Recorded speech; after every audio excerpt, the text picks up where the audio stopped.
Death ট্র্যাপে তোমাকে স্বাগত। খাঁচাটা খুলে দাও। কি? তোমার চোখের কাপড়টা খুলে ওই দিকে তাকাও। ও মাই গড! এই 1000 পাউন্ডের সত্যিকারের ভাল্লুকটা এখন তোমার টাকা পাহারা দিচ্ছে। আমার মনে হচ্ছে এই 50,000টা এখন ওর। আর এই ভিডিওর প্রত্যেকটা ট্র্যাপের মতোই তোমার টাকা ভাগ করা আছে। যতগুলো 50,000-এর ব্যাগ এখান থেকে তুমি বের করতে পারবে সেই টাকাটার জন্যই পরের চ্যালেঞ্জে তুমি কমপ্লিট করবে। চ্যালেঞ্জটা শুরু হয়ে গেছে, গুড লাক। ঠিক আছে মোটু, তোর থেকে আমি এটা নিয়েই ছাড়বো। ও ভাল্লুকের খুব কাছে চলে গেছে কিন্তু সবকটা ছেড়ে তুমি এখন ওটাই নিতে যাচ্ছ?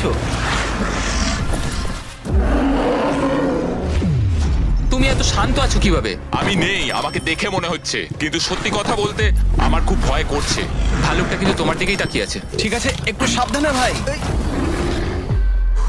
বাইরন অনেকটাই ভয় পাচ্ছিল এই ভাল্লুকটার কাছ থেকে ব্যাগগুলোকে সরিয়ে আনতে। এটা ধরো। ওদিকে দেখো, ভাল্লুকটা একটা ব্যাগের ওপরে দাঁড়িয়ে রয়েছে। ও মনে হচ্ছে ওটা ছিঁড়ে ফেলবে। ভাল্লুকটার একটা ব্যাগ তো চাই মনে হচ্ছে। ওটা ওর থেকে নেওয়া যাবে না। বাইরন বাকি